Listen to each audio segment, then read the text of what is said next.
This is Tom Ward from The Leading Edge with Brian Whetten for part two of our conversation.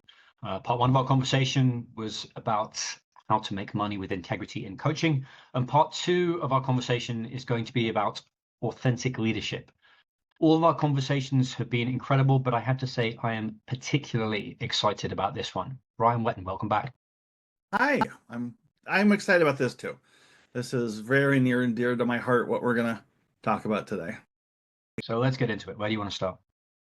So, as a society, we've encoded very, very, very deeply in our foundational legal systems this dichotomy between for-profit and non-profit, between the world of meaning and the world of money. Purpose and profit, money and meaning, impact and income. And oftentimes you'll get like people who do the Bill Gates pathway. I'm going to make many billions and then I'll start a philanthropy and give it away. Right? But more and more people are saying, I don't want to use 30 years of corporate life or 40 years and then start doing good in the world when I'm 60. I want meaning now. And I think that's one of the defining challenges of our time today. And it's pretty much everyone I meet by identify. Yeah. And something you just wrote in one of your recent articles, you called out something that is root here, which is this idea that fear-based thinking, when our brain downshifts from our higher self and our neocortex down towards our amygdala, it actually creates dichotomies. It separates the world into more and more scarcity, more and more either or. So our brain compartmentalizes the world and or starts to integrate the world based on how much leadership we have. And under stress, under fear, we actually downshift and see the world as more either or, as win, lose, or less. And then as we develop, we actually start to grow to a higher place of integration. So I drew a picture with circles, and this one's the journey from scarcity and scarcity-based thinking to abundance. And it goes through, as a simplified model, from taking to pleasing to achieving to giving to receiving. We call these the 5 stages of consciousness that are also correlated to the 5 stages of leadership. And we start, young children are takers. You know, you're particularly under stress. If you have a 2-year-old who hasn't slept enough, they are in full-blown taking mode, right? And the parents are the givers to the little needy takers, and it works. And then hopefully they grow up and at some point start becoming pleasing to society. They learn how to be socialized. They learn how to be civilized. They learn how to follow the basic rules of society. They sacrifice their needs, their impulses. They develop a superego to control themselves. And we learn how to sacrifice some of our needs in order to fit into society. And then we go to school and we get good grades and we go to Wall Street, we climb the corporate ladder, and we're in full-blown achieving mode, right? And traditionally, 30 years, 50 years ago, we would typically do pleasing at home. This was the codependent nuclear family. And then the man would go to work and be the achiever, making the money and then coming back home. Okay? And then as parents, you'd sometimes get up to really solid giving, where you're actually being benevolent and you're getting joy from giving to the little buggers. And then at some point, this is fairly rare, you get to this place where you're giving and receiving. It's a very place of deep abundance. Okay. And that's where people are being pulled to. But let's ask the question. So what is this abundance thing then? We're going from scarcity to abundance. Lots of people are talking about this word abundance. There's just a book published on abundance. This word is everywhere. But if you look at what most people mean by abundance, it's something to do with this graph where you've got happiness or emotional wellness on one axis, and you've got financial wellness on another axis. So here you've got success, which is things like health, wealth, and achievement, your status in the world, things like that. And here you've got your inner state. And in general, the assumption is that scarcity is here and abundance is here. And the law of attraction, the woo-woo people will do things like, well, if you have a good enough inner state, that will make you more successful. You'll have more outer success. And there's some truth to that. Okay. It can be taken to extreme and often is, but there's some wisdom there. And the more foundational path is, well, if you make enough money, if you're successful enough, that makes it easier to be happy in some ways. And again, if you're coming from dirt poor poverty, there's a very clear correlation. After some point, we get into the problems of excess and the problems of having too much money, but that's a different thing. Okay. So the assumption here is, okay, well, there's different paths here, but abundance here and scarcity is there. But notice that's a duality. It's an either or. This is bad. This is good. It's not actually an integrated abundance because you're still utterly at the mercy of your external and internal environment. It's still another form of control rather than true abundance. Okay, so true abundance we define as the gap between expectations and aspirations. The gap between what's enough and what's exciting. Okay, we want our daughters to be okay with not a lot, to be able to handle hard challenges, to not be spoiled, to be happy with everything they have. We also want them to dream big. We want them not to just settle for a small life. We want them to have big dreams that they go after. Big aspirations, small expectations. There's a joke that the secret of a great marriage is low expectations. That's half true. The secret to a great marriage is low expectations with high aspirations. You're investing in the relationship, you're developing the relationship, you're improving the relationship, you're serving your partner, but you're expecting little of them. So we say abundance lives in the space between expectations and aspirations. Yes, making it tangible in terms of my own personal experience, having been through, I think, the Success Mountain trap. It's that I feel like I have enough and I'm no longer comparative to any other people because I'm so energized by being able to follow what's exciting to me all day long. I can indulge my curiosity and I have sufficient financial resources to do that. And that feels like abundance to me. That's it. That's abundance. So you're living in honest questions of the things that you're curious in, things that excite you, things that are yes as hell no goals in my language, or that are pull your curiosity in your language. Okay. And you have genuinely what's enough. You're able to feed your kids. Okay. So this isn't just let's all be happy and everything's enough. There's honest minimum standards here. If my child can't eat, that's a problem. But in our country at this point, it's a lot more likely that you're going to die of obesity than starvation. And so in large part, we actually are moving more and more people over this threshold. And the question is, how do we not just keep moving this bar up and up and up, which is what most of us do, because that's where negative fuel and stress-based motivation comes from.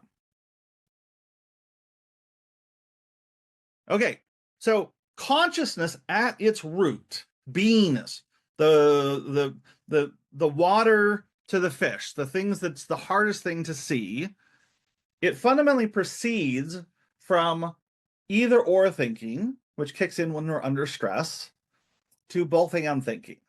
And this is a lot of your left hemisphere versus right hemisphere conversation as well. The left hemisphere tends to be much more either or, and then you're looking more to both and integration. But it's a holarchy, as you've also pointed out. Ken Wilber was the master of explaining this distinction, which means transcend and include. You're not trying to get rid of the either or thinking. You're not making this bad. It's not that scarcity is evil and abundance is good. It's that we're honoring where we come from and seeking to do better. I'd interject at this point to anyone listening that is not familiar with holons and holarchies. They're both kind of new, weird words, but I'm increasingly finding them an unbelievably powerful explanatory model. So I'd like give that a few minutes of your time to think about how they work and look at how they work, because they've been a massive unlock for me, particularly in a world that, particularly and including consciousness, tends to stress hierarchies, which has never felt totally right to me. Yep. That's it. That was a big piece of the genius of Wilbur. And I absolutely agree. I see the world through that lens now, and it changes a lot. Yeah. Okay, so that's one invitation path into authentic leadership. This question of money and meaning, and how do we do it, and we're going to talk some more about that. So now I want to talk just a different flavor on that. The last part of this interview we did was around coaching, and why do so many people want to be coaches? Why are there so many people who have those two legs that are being stretched further and further? And it tends to be one of the most common instincts is, oh, well, coaching will save me. If I go and coach, then that's how I can make money doing this work. And more and more people for the last 20 years have wanted to do some form of professional work where they're doing some type of consciousness raising in other people. Yeah. So if we go into that, then we're looping all the way back to our first interview with this question, well, what do you do when success starts feeling empty? And in that interview, we went to people who were more at the top of the mountain, who really had one success mountain. But if we even take a step back, you had this beautiful image in your article this week, the terracotta army. And if I can read the quote, it really stuck in my brain. There is a terracotta army of hundreds of thousands of petrified mid-career workers buried under every major city in the world. This isn't some rarefied elite. It's the mass of dead or dying souls powering the dead or dying industries of the accelerating present. That there's so many people that are half dead because they're being pulled to more, but they can't get there. Yeah, it's one of the greatest tragedies of our time, that because these people are not visible and largely silent because they feel guilty given their relative material abundance, that they can't complain, but also they don't see any possible transition out without entering the spiritual industrial complex or becoming a coach. I saw multiple suicides in my life because of that, and it's become my life purpose to at least draw attention to it, if not address it. Yep. So this is a big piece of what you and I share as root purpose here. Okay. So if we were going to summarize that, what I would say is that you're pointing towards the trap of a successful but empty career path, where you're making a lot of money, and this was you in Wall Street. You've lived this, but it feels increasingly meaningless. You feel increasingly inauthentic, where you have to put a facade on. You can't be yourself. And it feels increasingly exhausting and depleting. Like you're literally selling your life force in order to make money. And theoretically, it's safe, but now with AI and all of the deep disruptions we're seeing, it's not even clear that that's there. So it's like, how long even is this sustainable before the house of cards falls apart?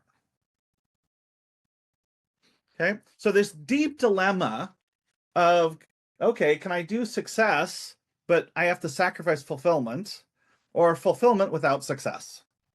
Money or meaning again. And what's the third choice? What's the way out of the dilemma? Who do we have to become in order to find the third choice? That's what we're talking about today. And that's the key point here. It's not something you do.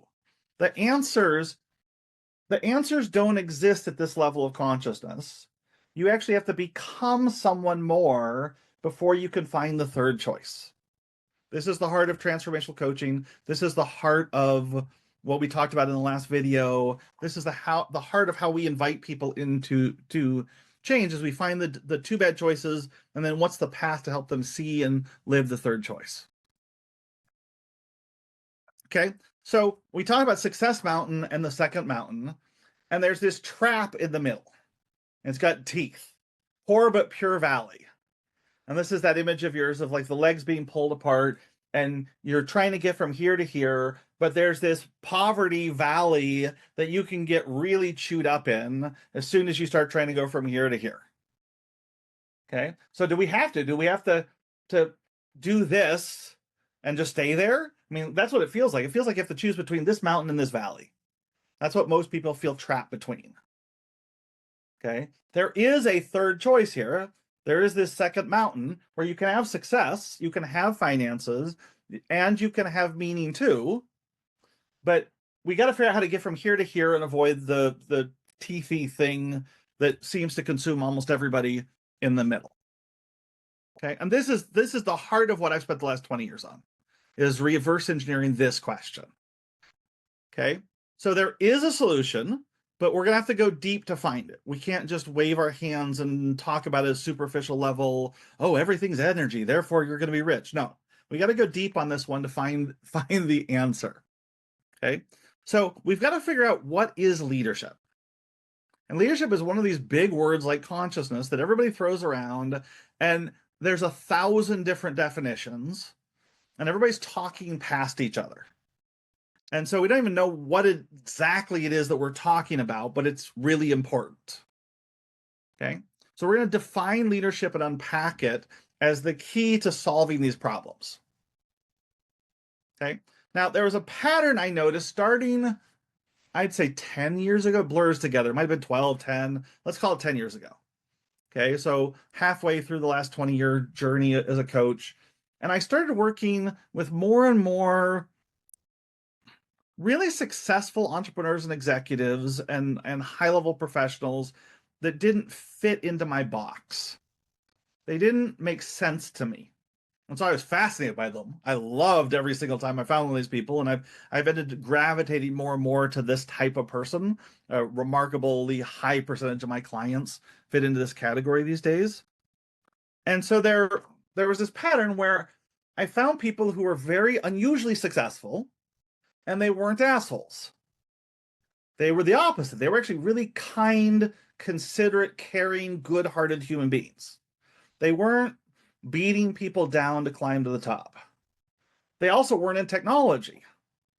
Okay, so they weren't just Silicon Valley entrepreneurs where there was so much money being made that you had the freedom to find other paths up the mountain. Okay, in some ways, Silicon Valley's cheating a little bit because there's just such a ridiculous amount of money being thrown at that space and generated out of that space. It distorts some of the rules. So they weren't in technology. They were in all across the board, commoditized consumer products. One woman built a whole department that ran purchasing for a Fortune 500 company, and it was like she created her own little company within the bigger company. One person in strip mall redevelopment. A whole range of different data points from completely different industries, some of them extremely commoditized, things that are the opposite of Silicon Valley, where I just assume you've got to be an asshole to get ahead. So they're not assholes. They're not in technology. These are red ocean companies, not blue ocean companies. Okay. And they're not particularly lucky. They weren't just in the right place at the right time. They didn't just win the lottery. Okay. And yet they rose to the top of their industries, and they were making ridiculous amounts of money for themselves and other people. And I get curious, right? When I see a pattern I don't understand, I'm like you. I'm like, I'd love to know more about what this is. And so I had an epiphany probably 8 years ago when I was working with a couple partners of a couple of the top partners of one of the top law firms in the country. And they were responsible for appellate work, which means the really big cases that are won or lost that get appealed up to the appellate and then Supreme Court, either state or national Supreme Court. They're the ones who argue those cases.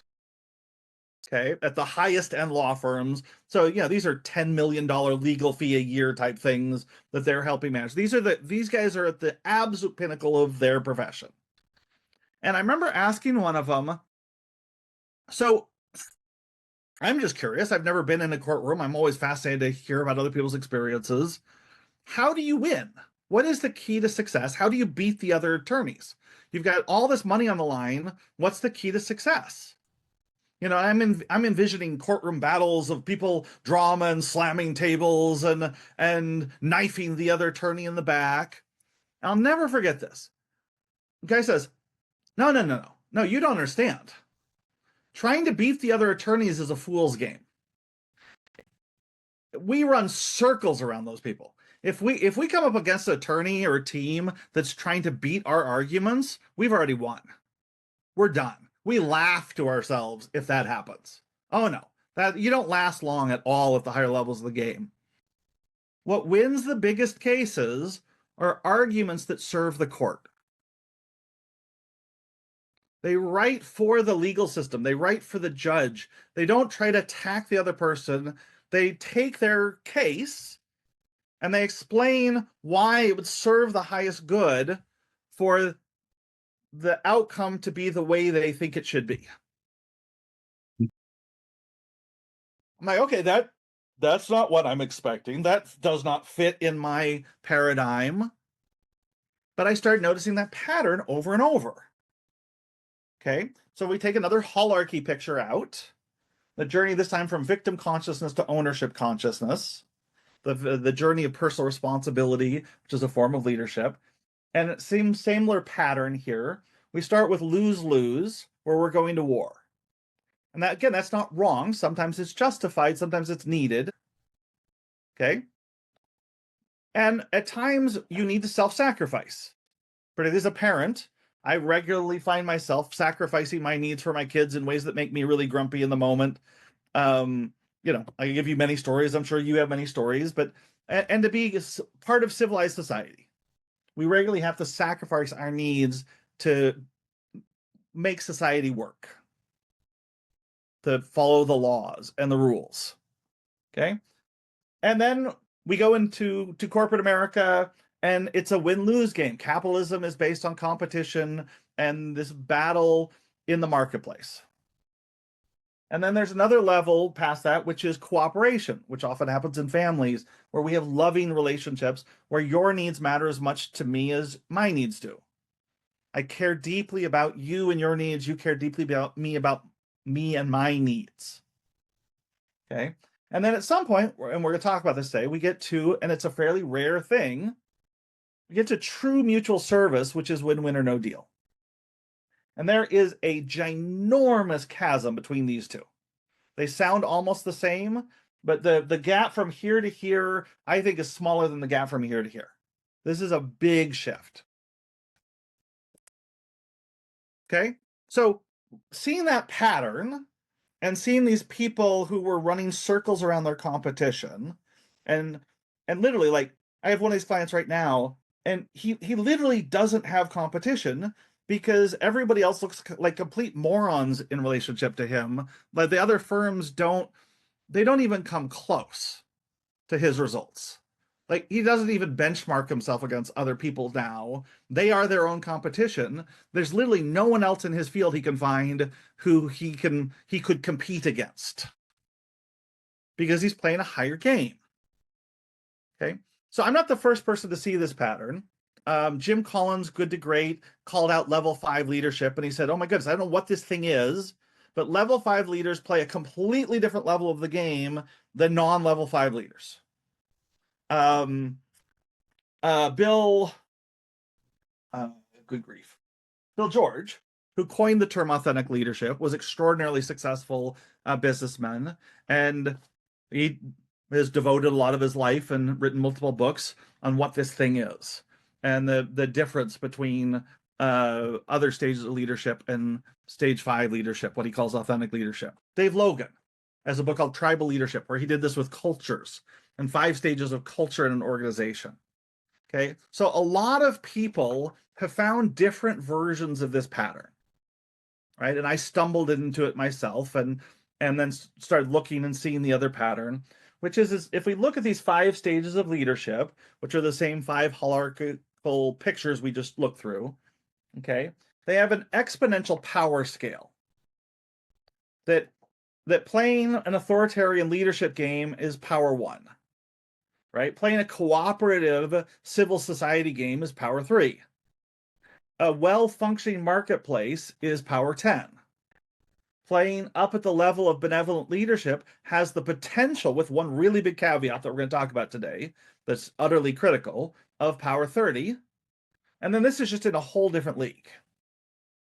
So it's not just a good thing, it's more power. So for authoritarian leadership, I'm looking dictatorship, and yes.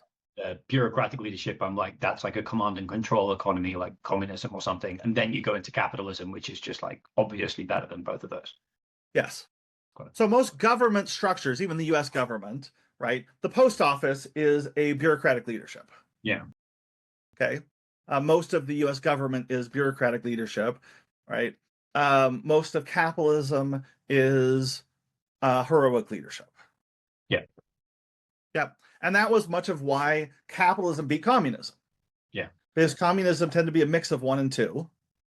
It said it was this, but it was really a lot of this too. And it just isn't nearly as powerful as this.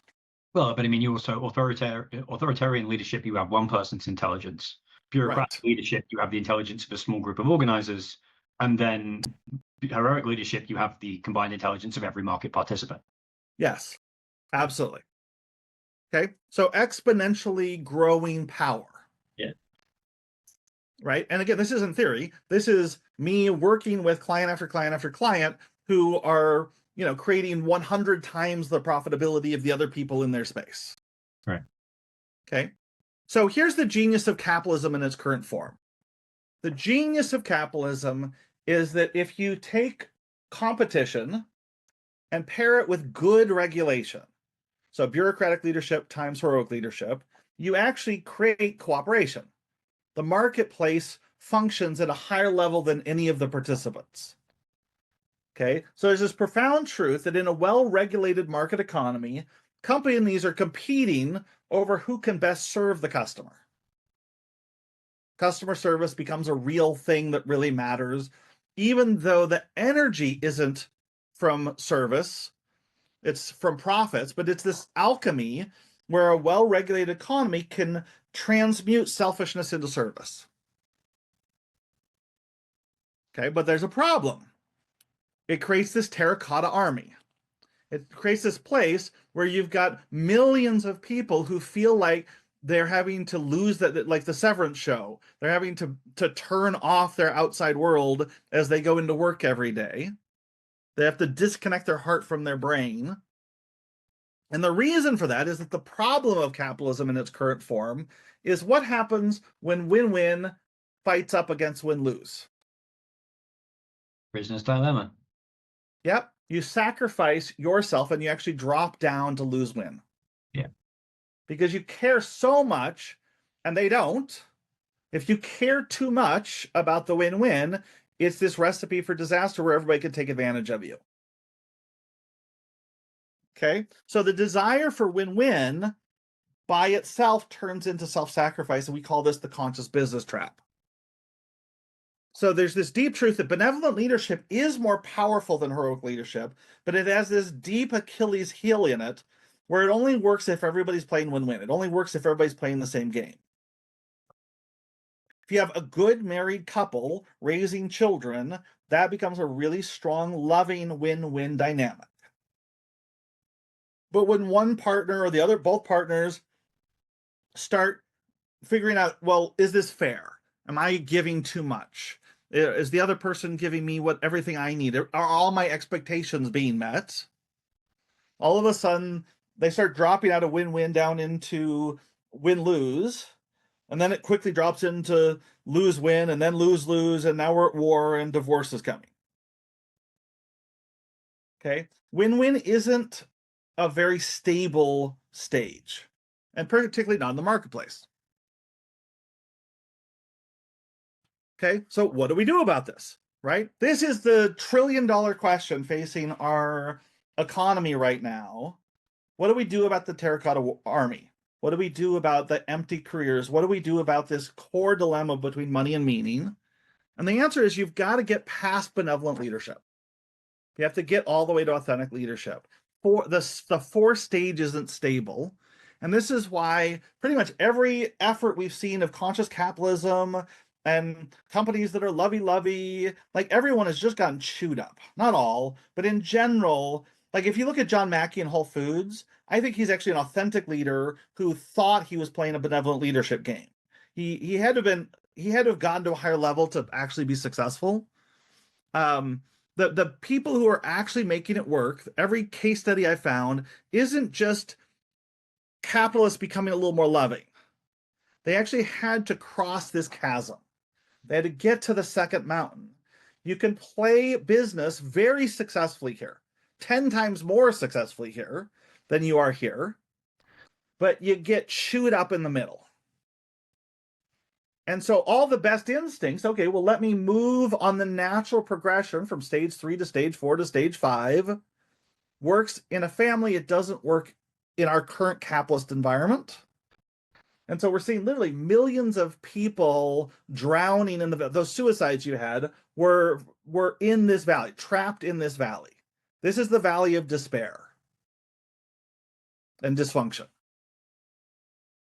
Okay? So how do we get across? Like, you and I are engaged in a conversation ultimately about how do we build bridges across that chasm. Right? And that's what leading edge is to me. Leading edge is trying to build bridges as community for how do we find the third choice on the other side. And almost everyone I've met for the last 3 years is somehow engaged in this in their personal and private life as well, and their professional lives in many cases. Yes, yeah. Absolutely. Okay. So what is leadership? We define leadership as the capacity to take responsibility for creating a future result with integrity. So a measurement of power. Leadership is your power to take responsibility for creating a better future with integrity. Now, notice how similar that is to the coaching definition we did in the last section, right? Leadership and transformational coaching have a like 80% overlap. Okay. So we talk a lot. You have a thought? Well, I was thinking because both of them are probably based on expanded awareness. But the more aware you are, the more effective you are in the business domain, which just applies equally to the more aware you are, the better you can coach people with developmental problems. Absolutely. And developmental problems, the ability to see developmental problems and diagnose them. Actually, this is the dirty secret of the last piece that I didn't mention at the time. It doesn't really turn on in your brain until you get to authentic leadership. So there's a little bit of a chicken or egg built in there that is why you need to start with the first type of coaching first and do that for a while, because you actually have to do the flywheel enough times before you can start really developing a deep understanding of developmental problems. Yeah, I've experienced that. Okay. All right. So we talk a lot, Nicole and I, my other half, better half, who's not on camera, we talk a lot about gallons of leadership. How many gallons of leadership do you have? Because it's a measure of power.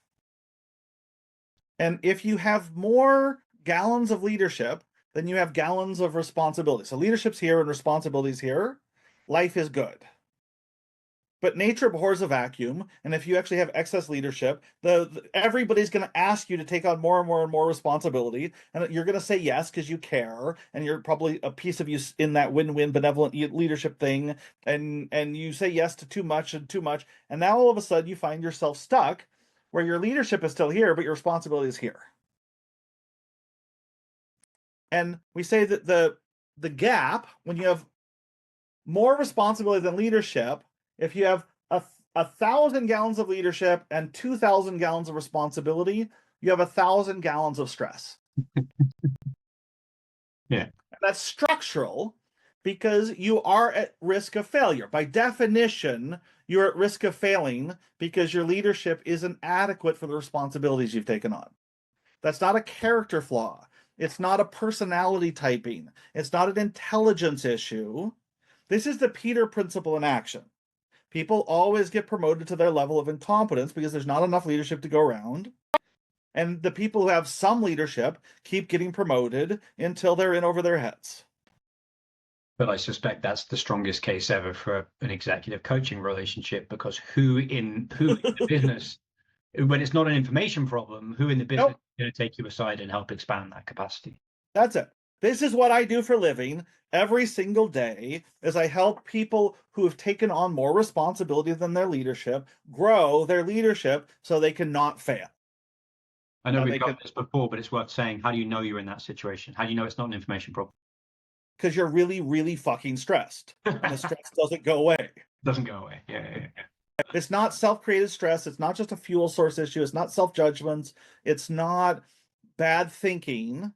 You have structural stress in your life that is If you're not paying attention to that stress, you're lying about reality because you're not qualified for the level of responsibility you're currently holding. Full stop. It's not imposter syndrome, it's reality. Now, the question is, what do you do when that happens? And what we see is the default reaction practiced in 99.9% of people for at least a significant period of time is exactly the opposite of what works. Okay? And so to explain why that is, I've got a great question. I think of the right way to put this. Have you ever watched a movie? Have you ever had a story read to you as a child? Yes. Have you ever read a fiction book? Yes. Have you ever read bedtime stories to your children? Yes. Okay. If that's true, if you said yes to any of these things, you have been taught since birth of what leadership is. The archetypal image of leadership at the heart of our story industrial complex, is of a hero with a sword and a shield that slays the dragon and rescues the princess. But the one thing that is not changing, except in Moana, this is one of the very few cases where the archetype shifted. In almost no cases is the hero allowed to put down the sword and the shield. Okay, Moana changed the story at the end of the first Moana because she loved the volcano rather than conquering the volcano. Yeah. Okay, that archetypally is the shift from heroic to authentic leadership, right there. First time I've seen it that clear. Made me cry.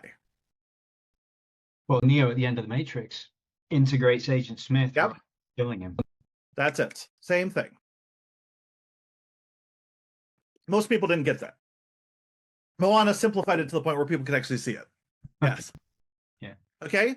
So the story of leadership we've been taught since we were born is that you're supposed to be a hero, which means you're supposed to armor up. You're supposed to slay the dragon, and nothing you do is ever enough. There's always another dragon. Okay, because the world's about to end all the time. Now, what does that mean? It means that you're inauthentic because you're so armored. You can't be yourself. You have to have layer upon layer upon layer of armor that you take to work with you every day. Again, Severance is a great archetypal example of this right now, where you're going to completely lose all personality, all awareness of who you were outside of work. Right? That's heroic leadership. That, like, Severance is heroic leadership as an archetype. Like, bam, right there. Okay? And you're going to feel really meaningless. They sit around with these meaningless jobs that are completely disconnected. They have no idea what it is. Yep. Right? And it's exhausting. It's depleting. It's never enough. It's despair. We get to despair, and this is the empty career path. This is the terracotta army. Yeah. Buying into the heroic leadership archetype, which we've been fed for thousands of years, is the reason for the terracotta army. The story has to change, but if we incrementally change the story, it breaks. All the crazy new age, left-wing, DI, crazy woke stuff right now is a broken story. It's an example of the conscious business trap. It's stuck in the valley rather than getting to the story on the other side. Moana's on the other side, but all this garbage in the middle is not it. Okay, so we have these 5 stages of leadership, and each of them has that taking, pleasing, achieving, giving, receiving, and from lose-lose up to win-win or no deal. And this is the chasm you've got to get across. Okay, so to illustrate the difference between heroic and authentic leadership, I'm gonna walk through these, and you'll put this up. Okay, so heroic leadership is all about proving worth. The hero is always trying to prove their worth by slaying the dragon. And again, that's stage appropriate. It's what it is to climb Success Mountain. My Annabelle is a freshman in high school, and she is proving her worth by getting good grades, and we fully support that process. Proving worth isn't wrong, it's stage appropriate. You're building executive function, right? Like, you're showing you can actually do these things. I don't think you can't skip that stage. Yeah, absolutely. It's utterly foundational. M. Scott Peck had this awesome quote. He says, if you give up winning before you've won, you are exactly what you started as. a loser. Okay, so the hero has to prove worth and do a certain level of winning. You have to climb Success Mountain before you earn the right to try to play a higher game. And then at some point, the calling starts coming through. The hero's journey opens up, and life gets increasingly depressing if you don't say yes to that calling. And the key is to start practicing providing value instead of proving worth. But I speak to a lot of people about this, and I think there's a funny enough a shame that people feel from having gone through that heroic stage. When I'm like, no, that was like a necessary stage. Like they get to like usually 36 for whatever reason, and they're like, oh my God, I've wasted my whole life as an accountant. I should never have been an accountant. And I'm like, no, dude, you build a whole set of kind of left hemispheric skills that you can now deploy in service of authentic leadership, you know? That's it. Yeah. That's it. But that symptom is the experience of consciousness going from here to here. Yeah. That guilt and shame, all of that is this trap. Okay? So it's hard, it's archetypal, everybody does it. And so how do we build the bridges and the structures that aren't just a little incremental piece, that we've got to get people to a critical mass? You got to cross the river. You can't just drown in the middle. Okay? A hero, the heroic leadership archetype, asking for help is weakness. Right? Heaven forbid a heroic masculine energy in particular ask directions while driving. Right? That is shameful. We do not do that. But authentic leaders asking for help is strength. Right? I speak a lot to CEO groups, and the vast majority of them take away value, and then they're done because heaven forbid they open up and ask for help about some of their problems. But then there'll be a small percentage that'll like, hey, can I have a follow-up conversation with you? I've got some more problems that I'd love to talk out.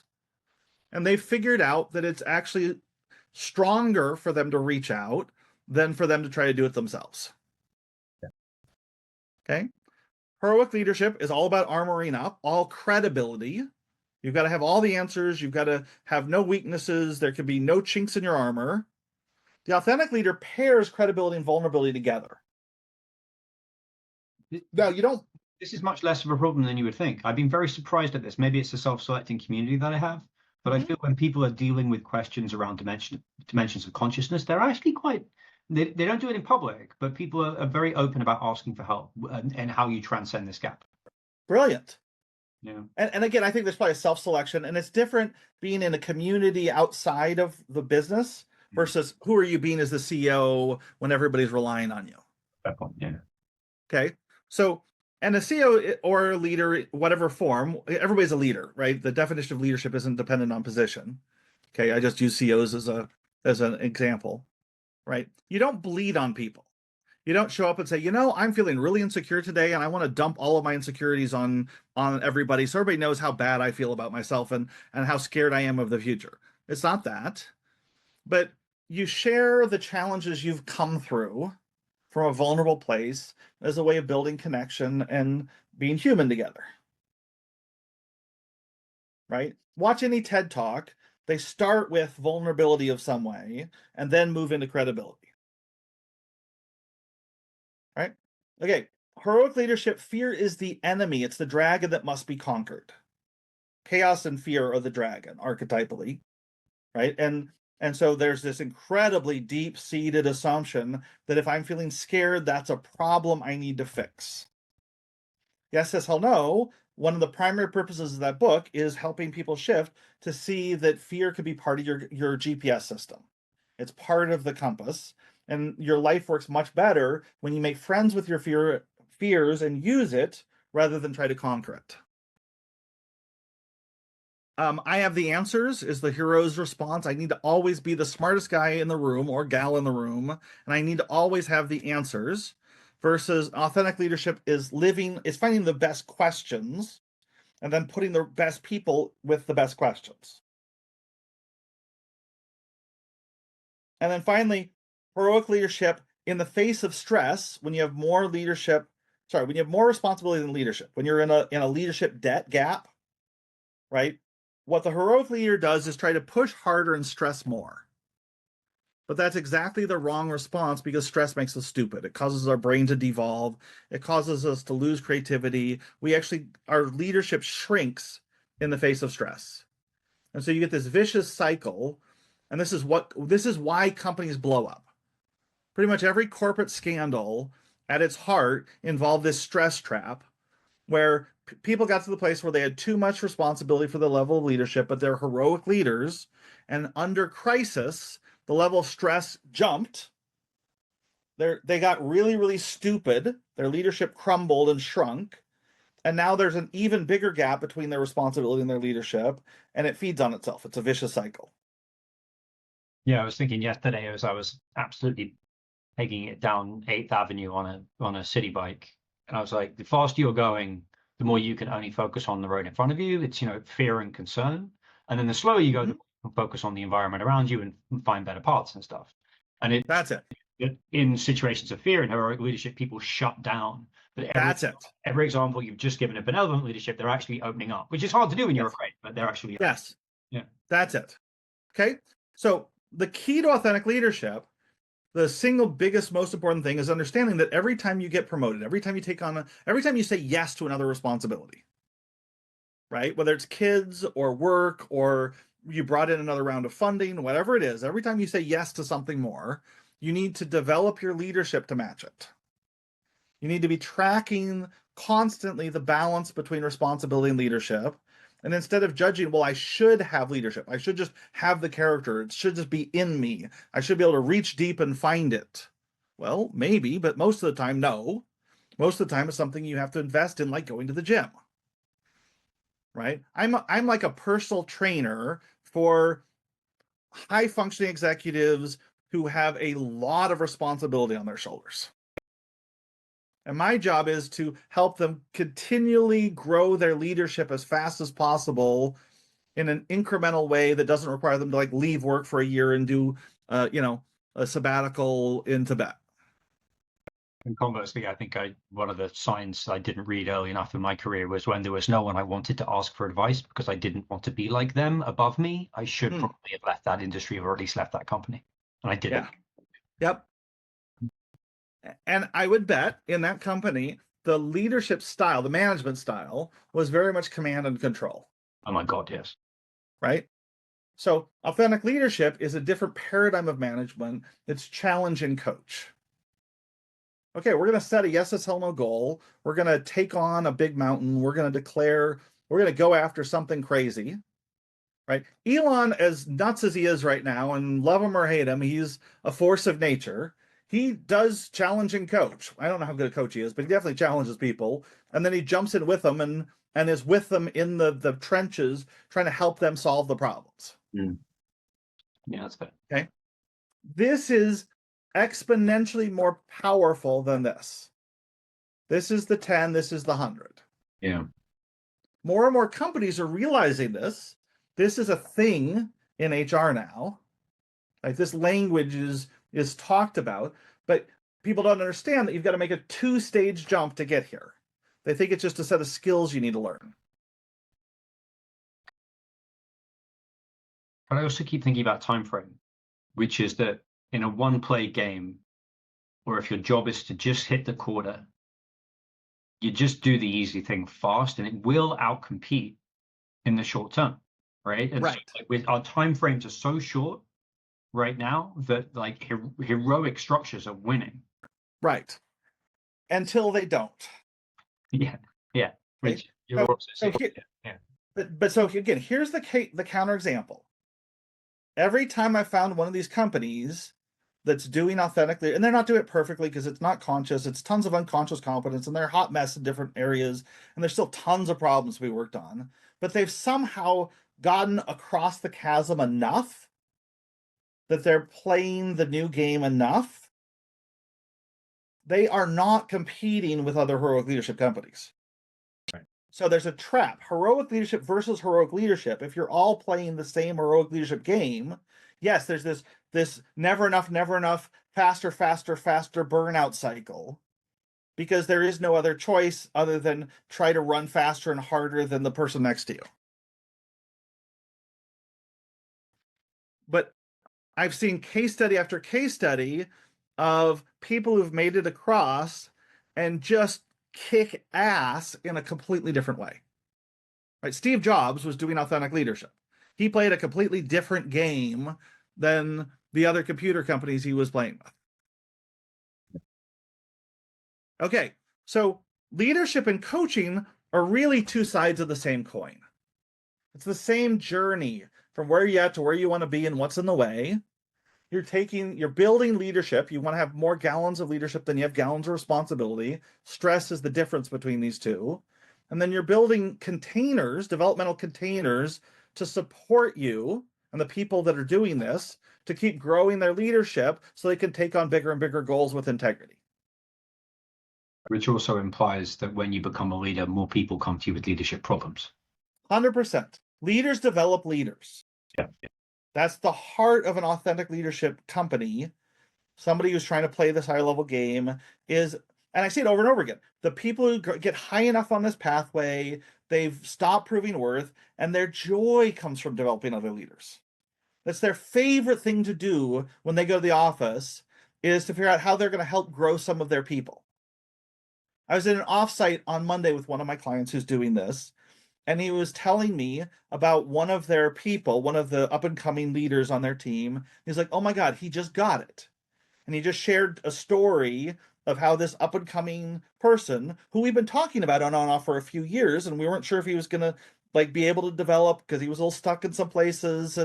And my client was so excited because this person just grew in a way that allowed him to be much more effective in his role, right? All right. So that's the motivation. That's the reason. This is the shared purpose you and I have. How do we help people play this new game so they can wake up out of the terracotta army, so they can get out of the poor but pure valley, right? So how do we develop authentic leadership? How do we actually do this? Okay. And it was important to slow down and frame it, because otherwise this sounds theoretical. This sounds like I'm presenting a book rather than sharing what works in the field. Okay. I'm a scientist. This is 20 years of data of what works in the field. Okay. So we're going to go back to Maslow, and this is from our first, we're going to redo what we did in our first interview because it's so foundational. Okay, so what do people need? Where does motivation come from? Our fuel source is the foundation of our leadership. Where we're coming from is foundational to where we're going. Okay, so what do people need? We started with Maslow's hierarchy of needs, and there are 4 human needs, and then the self-actualization need, which is really a spiritual need. This is the desire for meaning. These are the desire for success, right? And that was foundational, and people got that. And then Tony Robbins came along, and one of his biggest contributions was he reorganized Maslow in a slightly different way. And where Maslow had 5 needs, Tony made 6 needs, but the difference wasn't the 5 versus 6. Basically, he took that self-actualization, he broke it into 2. He said, what is self-actualization? Well, it's really contribution and growth. That's what it means to be self-actualizing. You want to grow and you want to help other people grow. You want to create value in the world. But what he got, and this was so foundational, was that the bottom 4 needs exist in tension with each other. Tony got the competing values thing. And he saw that the bottom pairs, pleasure, variety, which is our survival needs, and safety and certainty, which is our safety and protection needs, okay, that these are in tension, right? Okay, safety versus variety. And Tony got this. These are in core tension. Then the next level is our need to be accepted by everybody, to belong, to be the center of the herd, to have everybody like us, but also be the most special. We need to be the top of the food chain and the center of the food chain at the same time. This is called high school. It's absolutely crazy making. It's Facebook, it's internet, social media. Everybody's trying to connect, but also try to be the best. It's this very schizophrenic dance. Yeah. Okay, so those are intention. If you're the most significant, unusual, special person on earth, you don't connect to anybody. The archetypal story of the superhero is of loneliness. But if you connect to everybody, there's nothing special. Right? The participation trophies for all. Yeah. Well, the Incredibles movie. If everybody's special, then nobody's special. Okay? So the answer is to keep going, to move up. And Tony really got that. And his Date with Destiny training is a phenomenal 6-day breakthrough training around that distinction, around that model. Okay, it's one of the more powerful trainings I've gone to. So when I did that training 10, 15 years ago, it changed my life. And I'm like, all right, go Tony. Let's use this as foundational for everything I did. It was like 15 years ago, maybe 18. It was a long time ago.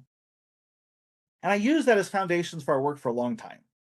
And then over time, we found that there were a couple missing pieces. And we noticed that there actually weren't two needs on top, there were four. So the four middle needs are exactly what Tony was doing. These stay the same. These are exactly right, and they're in tension with each other. But the four on top, it wasn't just growth and contribution, it was also creativity and mature love. And the reason we saw this is because each of these actually, this is a higher octave of this.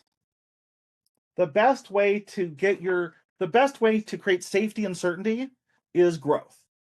Right? If a company's growing, you don't have to worry about bankruptcy. Sustainable growth is the best way to create safety over time. The best form of pleasure I know of is creativity. Oh my God, the joy of creating something new. It's a much higher octave of pleasure. Right? There's your curiosity pull, right? You get so much from here. The best way to be significant is create the most value. Make the biggest difference. The best way to belong is by creating genuine, mature, loving relationships. Okay? So the game is wired to push us up. You can never have lasting happiness here. You never get to have your cake and eat it too. You're always in this never enough, proving worth, emptiness. You feel empty inside as long as you're stuck here. And this is heroic leadership lives here. Authentic leadership lives here. And then under stress, we actually devolve. And this was the latest thing we had in the last few years, because we started seeing that there was a dysfunctional pattern. And under stress, we devolve into authoritarian versions, the first two, authoritarian and pleasing bureaucratic leadership, less functional ways, where if you're not getting enough pleasure, what do? We become an addict. Become an alcoholic. I become a drug addict, right? Now, notice that it's not just a lack of pleasure. Oftentimes you become a drug addict because there's some wounding in your shadow, or you don't feel like you're doing enough. There's an emptiness here that causes it. So any of the deficiencies can show up as any of the addictions, right? People sort of have their addiction of choice, but it's an octave thing where the bad way of getting pleasure is through addiction and craving. The bad way of feeling safe is by trying to become an OCD control addict. The bad way of trying to be significant and important is dominating people and being a bully and always needing to be the smartest guy in the room and putting people down, trying to one-up other people all the time. The bad way of belonging is conforming and self-sacrificing, giving into peer pressure, sacrificing who you are in order to fit in. This may not land with certain people, but it's clear that the bottom boxes are lose-lose. Like both people, the addict loses from the craving, and then the middle box is a win-lose, so they're energetically limited. Someone has to lose in order for me to win, but then the top one are win-win, and then or no deal. That's it. Critical distinction. But they're connecting. I think about tangibly how I structure my day now, because I think so often about why am I so happy, and it's that I spend 4 hours in the morning writing about things that I know other people care about. Maybe you would class that as creating or contribution. Then I roll jiu-jitsu, which hopefully my partner enjoys beating me up, and then I meet people all afternoon in dialogue and spend time with my family, which is also a win-win. And I say to people, when I have a good conversation with someone, we're both going to walk away from this conversation with more energy, which shouldn't be thermodynamically possible. Just think about it simply. It shouldn't be possible for two people to have a conversation and both of them walk away energized. And that's what that top octave tells me, is that there's an energy source coming from somewhere else, somewhere transcendent, which is what you're tapping into. That's it. That's exactly it. Okay, so that 1, 3, 10, 30, 100 thing, the power thing, also is anchored in this. So we're saying the same thing different ways. So the energy, the power source, which is both motivation and how you exert power outside of you. So how do you exert power internally and power externally? For the bottom octave is power over. It's domination. I need to control people. I need to be an authoritarian, right? And negative fuel, stress-based fuel, oftentimes is power over. I need to control my nervous system. I need to control other people. Okay, this is the energy of stress, is power over. Then we get to a higher level, which is freedom from. I want to have freedom from pain, freedom from stress. I want to have spaciousness, and that's when you pursue these needs more cleanly. Right? This is a clean achievement path of win-lose. It's your jujitsu, but done for jujitsu because you're actually trying to be the best jujitsu player, but you're doing it cleanly. And then purpose energy, which is power 4. All 4 of these are anchored in that positive purpose energy. It's the power lines of the universe flowing through you when you're seeking to live from here rather than here or here. That's exactly it. So as an example, how do you get your special need, just to ground that? The worst way to do it is dominance, which is addictive.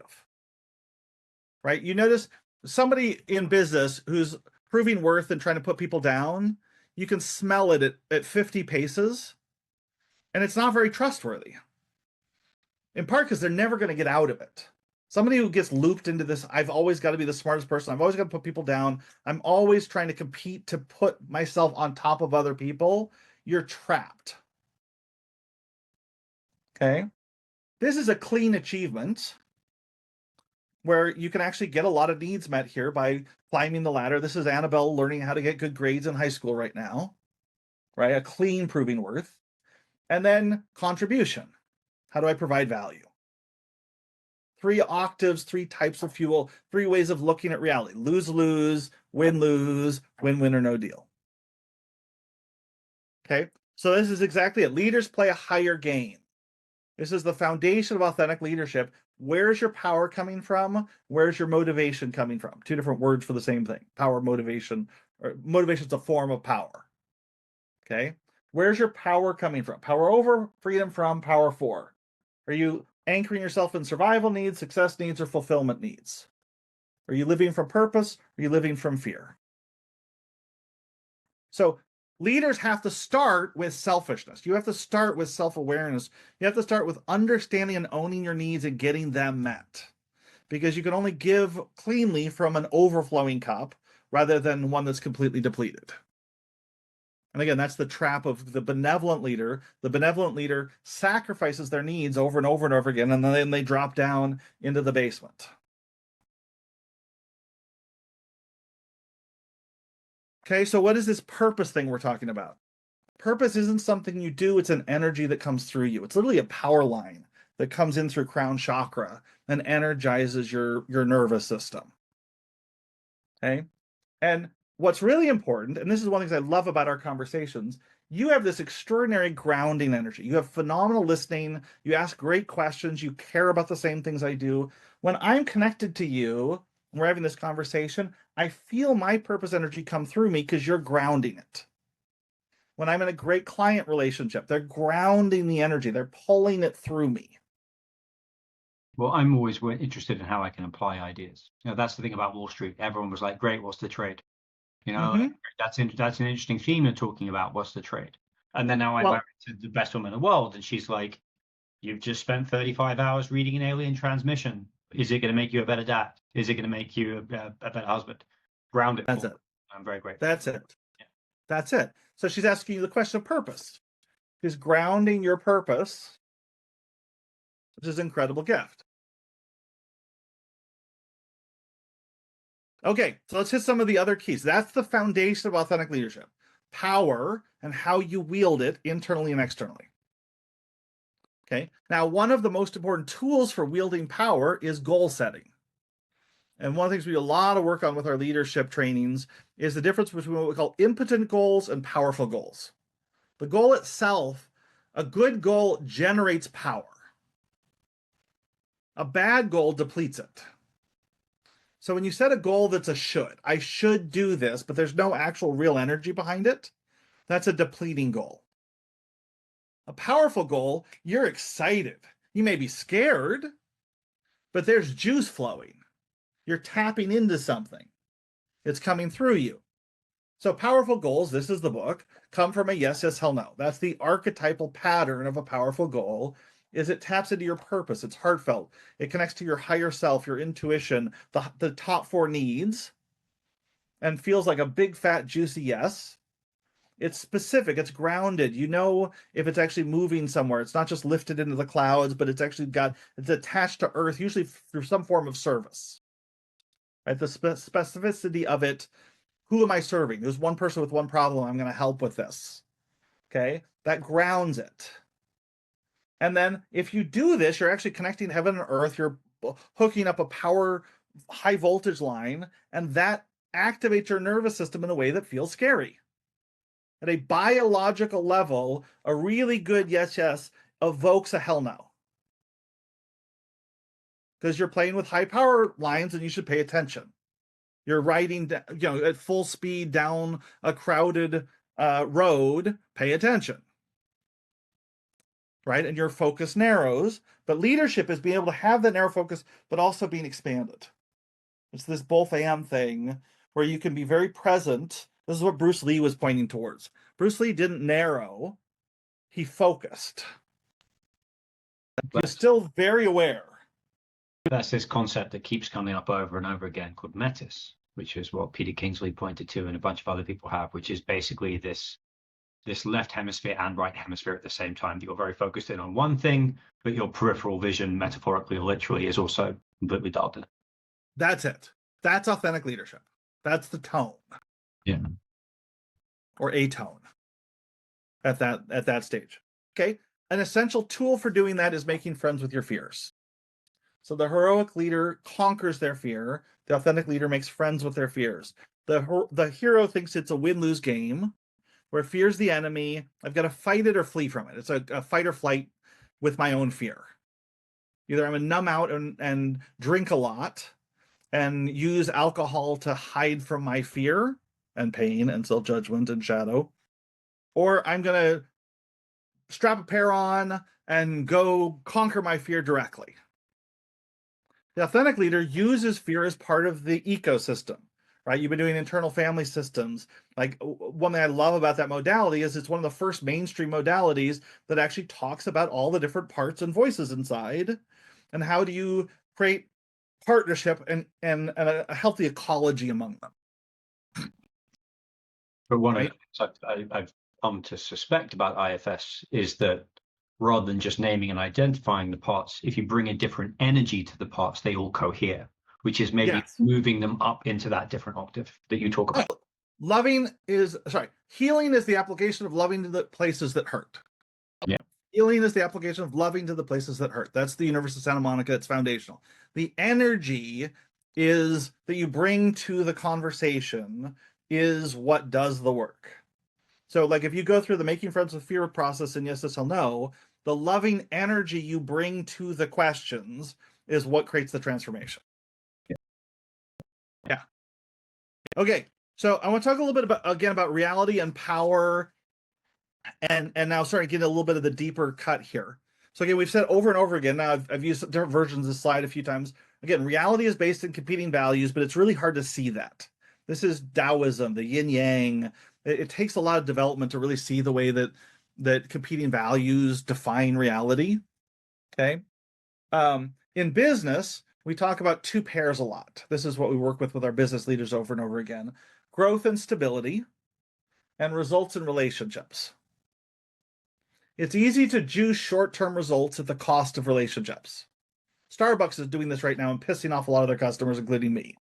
Right? There's middle managers trying to juice short-term numbers, and they're failing as a company because they're cannibalizing their core relationships with their customers in order to juice short-term results. A lot of companies are doing that right now. Okay. You can change everything, but risk have everything falling apart, or you could change nothing and the world runs you by. Okay, so there's a deep tension between growth and stability, between results and relationships, between credibility and vulnerability, between profits and purpose. There's a set of these root tensions at the heart of business. And a business is actually built out of creating a beingness. A business has its own beingness, its own identity, which spans some competing value space. And that's what limits its success. Does that make sense? Okay, so then the leader's version of that, you have your beingness in this competing value space. And we talked about this in part one. And your shadow surrounds that. In order to grow your beingness, you have to let go of shadow. So every time you try to have more of both and, try to have more money, more meaning, try to have more results, more relationships, you try to have more love and more and better boundaries, for example. You have more connection and better boundaries at the same time as another competing value pair. Okay. Okay. The point is, if you're going to grow your leadership, you have to include shadow work as part of it. Yeah. Okay. So if you're going to live in reality, you have to be doing shadow work. Leaders over and over and over get to the point where they start lying about reality. Right now, we've got the left and the right wing in our country, and they live in different realities, and they're both lying in different ways. And everything's filtered through different lenses. Right? So to live in reality, you've got to do the shadow work. You've got to work with your fear, your pain, your judgment, the stuff that's not up at the surface yet. And that's foundational to the path. Okay. In part one, we also talked about hard problems and the difference between learning problems and developmental problems. So authentic leadership at its heart, which is also transformational coaching at its heart, is about not just solving moral problems, standing up to the bullies, not just solving learning problems, the combination locks where you have to find the right answer, the answer to the test, but how do you develop people? How do you develop yourself? How do you develop others? And this is the heart of authentic leadership and transformational coaching. And then going back to part one, that's this 6 levels of change. Being able to diagnose where's the stuck point, and then usually there's a piece down here that's stuck, and you've got to do the developmental work here before you can solve the learning problem up here. Okay? All right, so then we have this fundamental problem. Now we're going to come back to coaching a little bit as an example, but it works in the business world too. So one of the biggest things I would hope people take away from this conversation is you don't have to leave corporate America in order and become a coach in order to follow this path. We see people successfully follow the path as coaches, and that's what part one was about. But we also see people successfully follow the path in corporate America. The terracotta warriors can wake up, the terracotta army can wake up in place. In fact, that's probably their purpose. That's why that image of yours grabbed me so much. They don't have to leave the city. They need to wake up and transform the city. It's something I think about all the time, which is it can't be the destiny of every burnt-out executive to become a coach. Like, who is coaching? Like, and so, like, where do all of these people go? Yes. Right? So most people, so a great executive is a coach. They're a player and a coach at the same time. They're playing the game of authentic leadership, and they're also leading people and coaching people in that process. Now, by itself, though, because they're players on the field, it's a lot harder for them to have the bandwidth to go off and do 5 years of training to learn all the cutting edge tools for how to do that most effectively. So my role, as an example, is to be able to be up to date and be researching and be curious and to be an advanced scout, and then bring that in to the people who are playing the same game but don't have the same freedom. I guess the problem is that not many existing professions support those top 4 boxes. Yes. Can you be creative to the extent that you feel meaning in a financial institution? So if even if you get woken up as a terracotta warrior, right, you're still going to go somewhere else, you know? That's it. And so this is the hard question, is there's a chicken or egg there where it's like almost like enough of the terracotta warriors have to wake up at the same time to create like bubbles of stability. again, like this one woman I worked with, who's actually now a member of our team, she ran purchasing for a large company and had a whole division underneath her. And she basically created a company within a company. And she made it through benevolent leadership to authentic leadership enough that she could be the buffer with the rest of the company. Her job was to translate what she was doing, which created ridiculous results. So nobody's, questioning her numbers. She's hitting the ball out of the park, but she basically had to run defense all the time, telling the other executives to get the F out of my kitchen, back off. It's not your job to know what my people do. And if you start pushing stupid initiatives down and I don't pay full attention to them, not your problem. Well, this has been one of the primary insights I've taken out of your work in this area, which is this idea of, okay, if you're going to get taken advantage of trying to play win-win games in a win-lose system, what does win-win no deal look like in reality?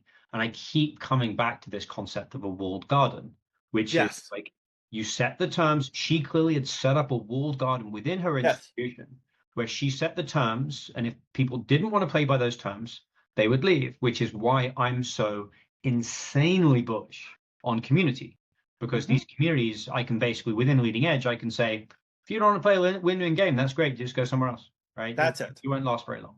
That's it. So how do you create walled gardens inside of your companies, in bigger companies? Yeah. Right. And again, we've seen a lot of case studies of that, but it's not common practice by a long shot yet.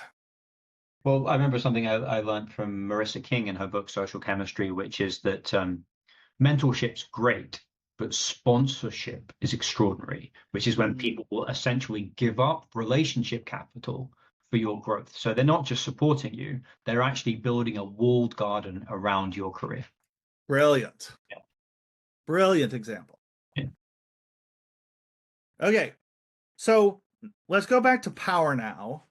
And this is one of the more subtle but most essential points of the journey into authentic leadership. And so I think I've got some language to describe this, which is what I call testing power. And so again, leaders live in reality. Your beingness needs to expand, but you've got a fundamental problem, which is how do we see what we can't see? The higher can see the lower, but the lower can't see the higher.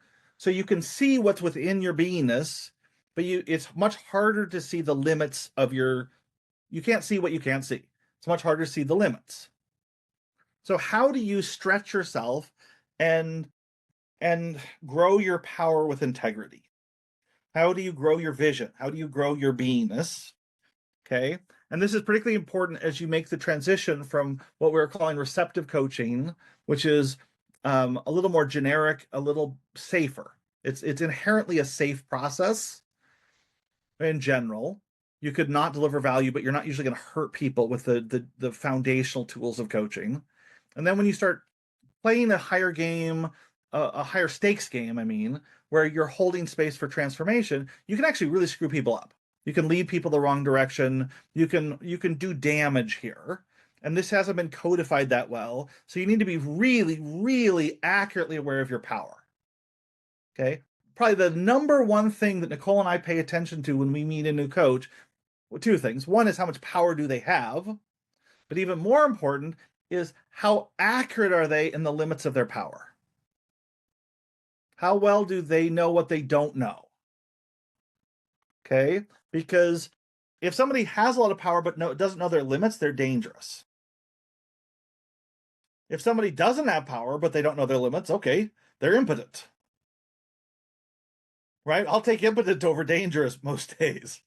Right? But somebody who has power and knows their limits, they're trustworthy. Okay, so how do you build that trust? So there's this core question of, instead of proving worth as a coach or as a leader, and the question of, do I take this promotion as a leader or as an executive? Do I start a new company? Okay. I've got a client right now who is honestly trying to decide whether he wants to take a run at one of the most exciting, world-changing, like Tesla level companies I've seen. Like, this could be a thing that moves the dial for humanity. But he's in a deep question of, does he really have the leadership for it? Does he have the capacity? Does he want to? Is it going to be too much of a cost on him and his family? He's had lots of successes. He doesn't have to do this. But there's a pull. And so we're in an honest question of how much power does he have? How much leadership does he have compared to the responsibility he'd be taking on? Okay, as a coach, you're constantly asking the question, okay, here's my power is this purple thing. And the green picture is the different clients I could work with. The dark purple is the places where my power is more than what's needed. It's the potential value I can have with those clients. Over here, people I shouldn't be working with. Okay? So when you start to wake up to this, the fact that you can't serve everyone, it's not about you, it's about the relationship, right? The pessimist gets freaked out and says, well, I can't be trusted to serve anyone, and I'm going to charge nothing, and I'm going to avoid power because I'm terrified of failure. And again, that's not wrong. That's a conservative approach. Then you get the arrogance, which is I can serve everyone. And we see a lot of the chest thumping coach the coach Ponzi scheme energy is this energy of arrogance and overconfidence. It's not qualifying clients, it's trying to sell everybody. Right? And it makes my skin crawl. Okay, when people do that, because it's dangerous. You hurt people when you do that. Right? You were hurt. Tom Morgan was hurt by a number of people who didn't do this with you properly. Okay? And the best answer is curiosity. Who can I serve? Okay, so we say leaders live in reality, and the two bad choices are either superior, inferior. You're constantly trying to put people down, and that's a bad choice. But the other one is everyone's equal. Oh, there's no power here. It's just coaching. This is just a game we're playing. It's all loving, and loving can't hurt anybody. Well, maybe. But if you've ever had your heart broken, I'm not sure that's totally true. Okay. So, and you get a lot of this egalitarian, well, everybody's equal. We're all peers. Let's all be together. Well, in a certain way, yes, but some people have more power in certain areas than others. And if we lie about it, people get hurt. Right? So the foundational practice is what we call testing power. It's seeking to use the relationships you're in to discover your limits and to grow your limits. Well, as we talked about before, I've noticed since you've drawn my attention to it that the sign I'm around someone who is probably more powerful than me across some dimension is that I start immediately going into proving worth energy.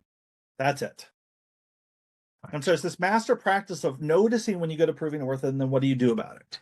Yeah. Do I just want to help this person from a place of love and curiosity, or do I have to prove to this person that I'm worth their attention and importance? That's it. Okay, so that's this next slide. Perfect lead in.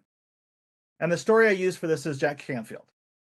Okay, and this choice of us two different pathways of assuming power versus testing power, right? And when my confidence gets shaken, do I go to proving worth? And if I do I notice it and shift? It's not that you never go here, but that assuming power tends to get trapped here, where testing power is constantly aware and trying to get back here. So testing power notices proving worth and practices getting what does it take to get here. Instead of self-promotion, it's trying to get to value conversations. Instead of trying to push and have the best modality or have all the answers, you're trying to get back to the place where you're asking questions. Right? It's attention. When I'm proving worth, I want to have all the answers. Okay, how do I stop, pause, work with that, come back to here? Right? It tends to be judgment and fighting fear versus curiosity, making friends with fear. This is foundational. Right? So the story I tell about this to make this real is 15 years ago, because it was just when Annabelle was, 14 years ago, because it was just after Annabelle was born. I met Jack Canfield for the first time as part of this transformational leadership community that I was part of. Think of like leading edge for a bunch of high-end transformational leaders. And Jack Canfield's had founded this organization and had shown up to dinner, and we're all milling around him. And Jack and Tony Robbins were probably the top two names in the transformational space. Jack's published 500 million copies of Chicken Soup for the Soul books and 1 million copies of his success principles. And he founded the TLC and the ATL and all these things. He's done all this amazing stuff. He's very humble, but he's very well known in this space. And I'm scared. I'm proving worth. My yes is hell no is just standing near him and not saying a word. Okay. And I'm doing that and I'm holding on. And then at some point, they come in and seat us for dinner. We're staying in the bar, and they pull groups apart to tables. And then there's like 8 of us left, and they bring us back to one big table in the back in the private dining area. And I have another yes is hell no, and I ask if I could sit next to him, quivering.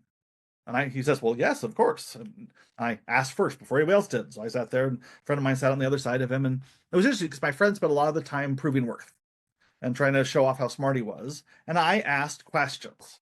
I was just like curious and wanted to learn from him, right? I knew to anchor. Kept wanting to go here. I wanted to do that, but I pulled back to here. And then at the end of dinner, I said, can I ask you a question? Can I get your feedback on something? He's like, please. And so I shared the yes, hell, no concept and how that relates to enrollment and how that's foundational to the enrollment practices we talked about in part 1 of this video. And Jack's response was, that's brilliant. Could you come and coach me and my team on this? At which point I melted down. I could no longer hold this. I'm in proving worth. I'm in fear. I'm in judgment. I cannot hold at this point. I mumbled and stuttered and became a puddle of unworthiness. Okay. Because I wasn't ready. I couldn't hold space. I did not have the power. I had the knowledge, but I didn't have the power. I didn't have the leadership yet. I couldn't hold space for Jack Canfield and his team, even in this very specific area yet. And it was like being on a jujitsu mat, and okay, that's too much. I'm tapped out. But then I go home and I spend 6 months practicing and working with that and growing my capacity and being the question of, well, what would I need to grow to have the power to be able to hold for him to say yes to his request? And I would see him at a conference and I would come up to him and it'd be like I'd bow to the master. He has no idea what's going on. I just bow to the master. I step into his presence and I utterly melt down into proving worth and complete unworthiness. And I slink away after a little polite conversation. And I did this over and over and over again, about every 9 months for 6 years. And at the end of 6 years, we're at a fundraiser for a friend of ours, a charity she's running, and a big gala dinner, and Nicole's with me, and I'm coming out of the bathrooms, and I literally almost bump into him as he's leaving. And I'm like, oh, hi. And I step on the mat, bow to the master, and I held. I was able to hold my center here rather than melt down there. And I knew that I was able to then explore the question he'd started with 6 years ago. I at least could attempt it. And so I sent him an email saying, I know it's been 6 years, but are you still interested in me coming in and talking to your group about yes, this, hell no enrollment? And he said, yes. And so we scheduled a date, and Nicole and I went out and we spent a day with him and his team listening, having a value conversation, trying to pull out from them what they needed, offering a few ideas, diagnosing their problem.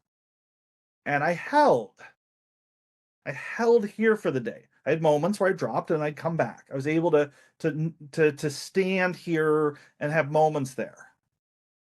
And so we ended up proposing a coaching package, and we ended up, he said that he spent more on coaching with us than he'd ever spent on anybody else in his life and got more value from that. We built a container that actually shifted him and his team on a really important set of problems that they'd struggled with for 30 years in their language. Okay, so that's testing power.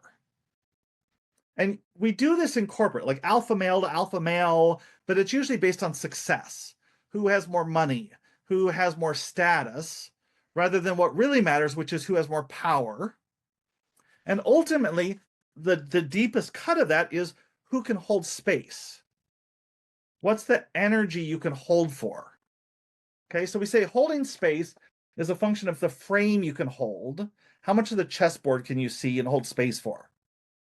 It's a function of your knowing, your seeing, your being from part 1. It's a function of your energy. What stage of development are you at heroic leadership in this moment or authentic leadership? And it can vary, but you have to do work to get to that second mountain and stay there. And what's your tone? What are you in, more fear or more loving? What energy are you bringing? And then what are you doing with that space? Where are you taking the energy? Are you trying to lift it and expand the energy? Are you grounding it? Are you trying to heal something, or are you integrating or improving? So there's a deep directionality involved with holding space. And the best coaches we know, the best transformational leaders, the best healers, the best spiritual teachers are the ones where we can tell that they are asking these questions, and we can feel in their energy and their questions, there's this dance where we're trying to find each other's edges, not because we're trying to dominate, but because we're actually trying to find our own limits. And I find that dynamic only works when you don't want anything from the other person. I would say it's easier when you don't want something. I would say if you don't need. It's the neediness. Yes. The neediness makes that hard. Yeah. Yeah, the wanting to find a win-win without the neediness of proving worth. Yes. That's it. Yep, absolutely.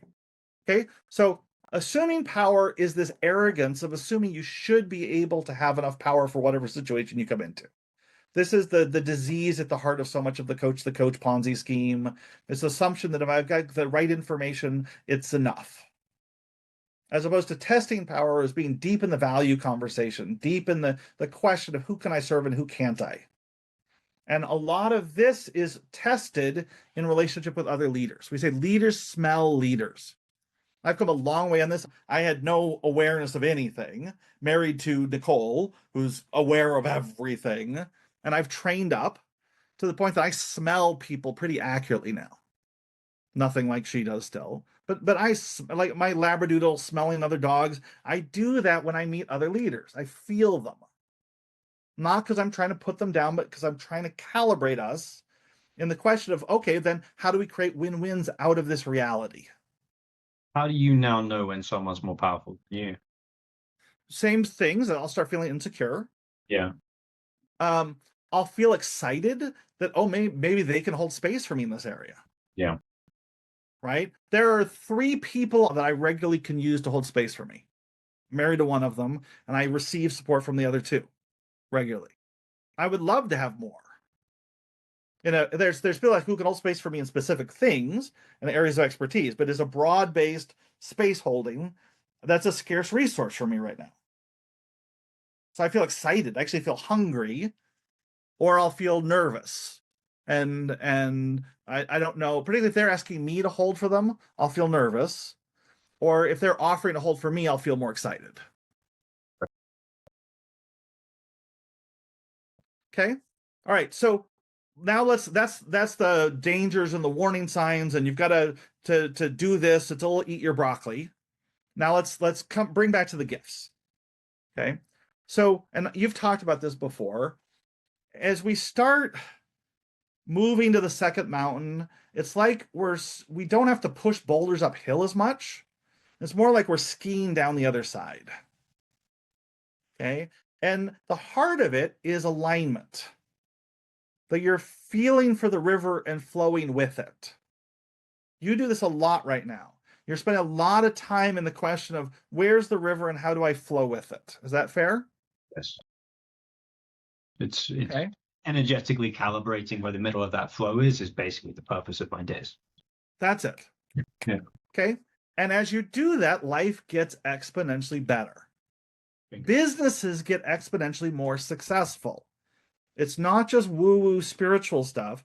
That a company that's highly aligned does exponentially more profits than somebody that's doing trial and error and making a lot of big mistakes. Well, to your point, your attorneys who somewhat counterintuitively align to the greater good are more powerful than ones that are playing Windows games. That's it. Yeah. Okay. So I'm a nerd. Here's my math formula.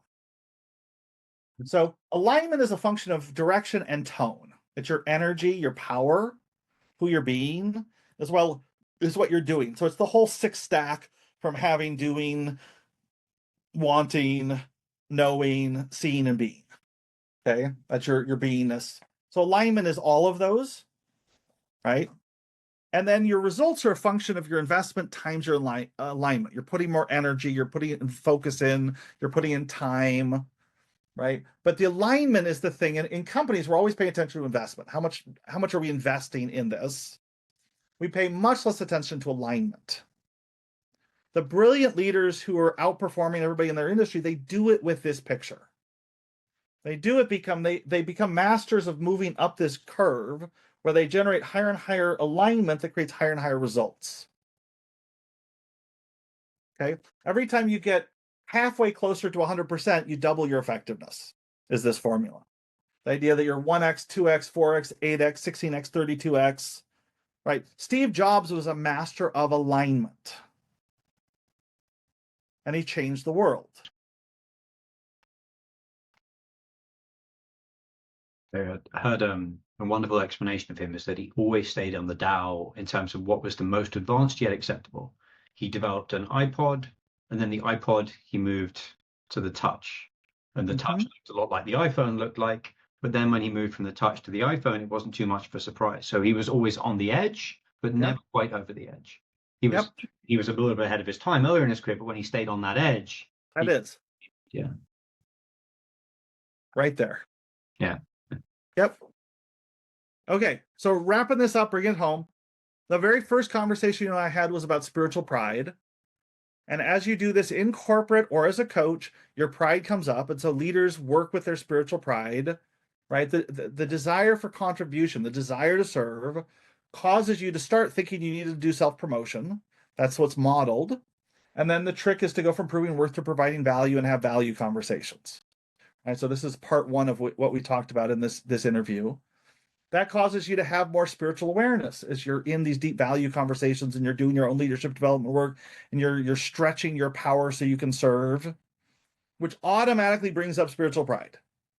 Anytime you have more awareness, that's more power. Power creates pride always. It's hardware. It's gravity.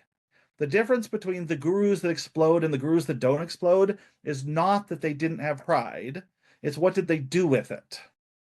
This is why the repressed special trap is so dangerous. The pride is automatic. The issue is, do you have an adequate container to turn that pride into integrated development? If you do, that pulls you to want to serve even more, create even more win-win or no deal. And this is another version of that flywheel. This is like the spiritual version of that 4-part flywheel we started with. Okay, so in conclusion, last 3 pictures that just wrap this all up.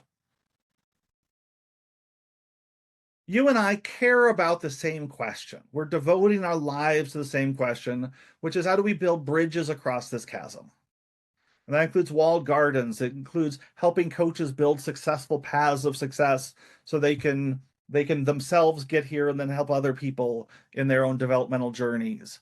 It includes learning how to help corporate executives and entrepreneurs create cultures that live here, or win, walled gardens that live here. Okay. Right? So how do we help people cross this chasm safely is this root question that you and I are devoting our lives to, or a piece of our lives to.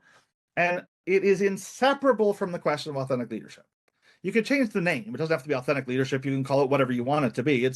Bill George coined the term. I think it's very apt, but it's a place in development. It's a journey you go to, right? So how do we develop authentic leadership in ourselves and others? Answer number 1, survey says, have kids. Okay. Now, I'm really serious about this because kids are anchored in that valley in a positive way. Having children is one of the best ways you can put one foot in the valley safely and develop yourself there enough that you can then pivot over. Okay. A lot of who we work with are successful executives who've had kids, and they've used that to build a stable, you had that 2-foot analogy. They have 1 foot in heroic leadership, they have 1 foot in benevolent, and they're starting to pivot over. It's like they'll put 1 foot on authentic leadership mountain and then they'll pivot back. 1 foot over, pivot back. And so that kids can actually be a foundational pivot point that's stable to actually use the valley rather than be eaten by it. It's not required. You don't have to have kids. But if you're thinking of having kids and you've got a partner to have kids with, this is a really, really, really good integrated thing that works with the path. A lot of people right now are thinking, oh, well, I have to sacrifice my development for kids. No. It's one of the best tools possible done well. Okay. Second thing, proving worth to providing value. We've talked a lot about this. This is foundational. This is a critical distinction. Proving worth is the energetic center of heroic leadership. Providing value is the energetic center of authentic leadership. Okay? Success needs upgrade to fulfillment needs. Ask the higher questions. Contribution, growth, creativity, mature love. Source your fuel from this higher place. Instead of pushing harder, which is stress-based fuel, which is fear brain, which causes you to narrow in the reductive way, you want to invest in your leadership. You want to pay attention to when your responsibilities are getting too much and invest ahead of time. Don't wait until it's too late. Right? A lot of what we get pulled into is crisis management, where somebody who holds a lot of leadership and a lot of responsibility took on too much responsibility and something is falling apart. It's a lot harder to do triage in ER than it is to be proactive ahead of the game. Okay? We're fairly good at it, but it's not what we would prefer. It's much, much easier to invest ahead of time. Okay? Don't assume power, test it. Right? You're not in the question of trying to prove you have power. You're trying to test the limits of it as a foundational practice. Instead of armoring up like a hero, you're embracing credibility with vulnerability. And then you're releasing your pride. You have strong containers to release your pride as it comes up. You have more power, you have more pride. You have containers that allow you to work with that. Your wife is a fantastic container for your pride. Yeah. So is mine. Okay? World class. All right? Instead of command and control is the way you manage people, your management style shifts from command and control to challenge and coach.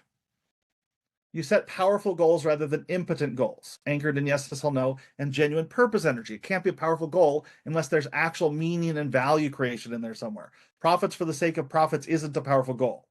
You actually have to slow down and anchor in the value you want to create, the win-win. Okay?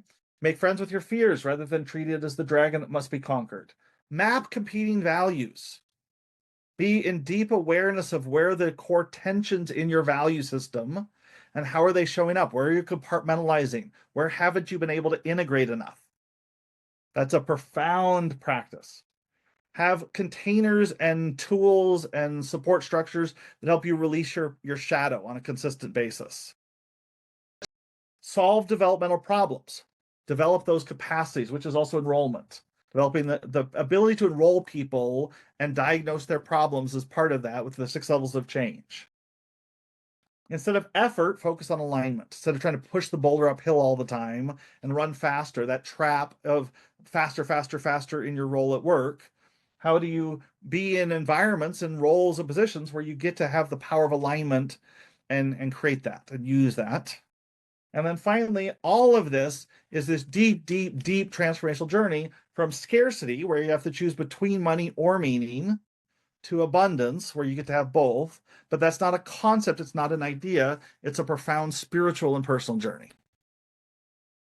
Any thoughts? That was a lot. No, well, I think it's going to take a while for me to land it. Can you sum it up? Well, I mean, that was the last 15 points. But if we're going to bring it all the way back to the beginning, so the how-to would be the last 15 points. But if we bring it back to the beginning, we started with this question of basically, there's millions of people trapped right now in that terracotta army mode where they feel like they have to suffer in corporate America or leave corporate America to become a coach or some other purpose-driven thing. And that's a false choice. The problem isn't corporate America or coaching. There's challenges and strengths of both. The problem is the chasm in between. And how do you join communities? How do you find coaching relationships? How do you find like-minded, like-souled people, even if they're not in your company, that can join with you on this journey across the chasm that you and I, Tom, are so deeply committed to, being in the question of how do we help build those bridges, build those safe pathways so people don't have to do what you did and suffer like you did for 5 years. I mean, you had a really painful journey. Like you spent a lot of time in the teeth of that particular trap.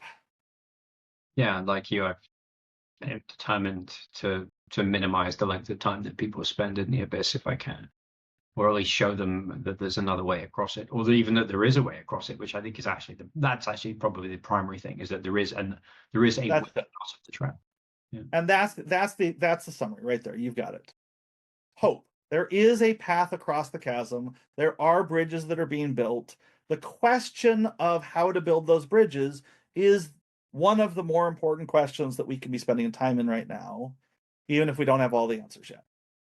Well, there's Jonathan Lear, who invented this concept of radical hope. And he said what made the hope radical is that it was beyond our current ability to understand what it was, that it was exceeded our developmental level, that there was a better third choice, that for whatever reason, because at our level of development, whether it's at individuals or societies, we weren't there yet. And it strikes me that energetically, that's the top level of those 4 boxes, because those are places where love and a higher energy can come into the interactions that you have. Yeah. Amazing. Totally agree. Yeah. Brian Whetten, another masterclass. Thank you, sir. You're doing God's work. Can't wait for our next conversation. Thank you. All my best.